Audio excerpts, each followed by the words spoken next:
দাদুর বয়সী লোকটা যে আমায় দেখে এরকম অসভ্যতামি করবে আমি কখনোই ভাবতে পারিনি।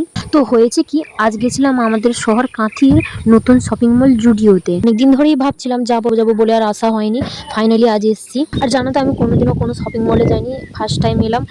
বেশ ভালো লাগছে, মানে দরজায় ঢুকতে না ঢুকতে অটোমেটিক দরজাটা খুলে গেল, নিজেকে খুব সেলিব্রিটি মনে হলো। যাই হোক, প্রথমবার এসেছি তো তাই একটু নিজেকে লজ্জাও লাগছিল। তারপরে ভাবলাম না, লজ্জা করে লাভ নেই, কীরকম কী জিনিস আছে ভালো করে ঘুরে দেখি।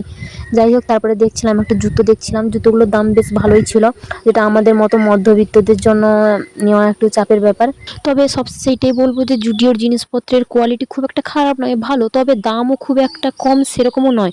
তবে যেটা সব থেকে আমার খারাপ লাগলো সেটা হচ্ছে কেনাকাটা করার পর যে ব্যাগটা ফ্রি দেয় সেটা এখানে দেয় না, যেটা আমাদেরকে পয়সা দিয়ে কিনতে হয়, যেটা আমার একদমই ভালো লাগেনি। তারপর বাস স্ট্যান্ডে বসে বাসের জন্য অপেক্ষা করছিলাম এবং সামনে বসা আমার এই দাদুটি আমার দিকে খারাপ ইঙ্গিতে তাকিয়ে আছে এবং খারাপ এরকম ব্যবহার করছিল।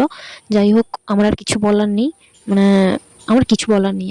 আর হ্যাঁ, জুডিও থেকে কী কিনলাম সেটা তোমাদেরকে নেক্সট ভিডিওতে দেখাচ্ছি। আজকের মতো টাটা।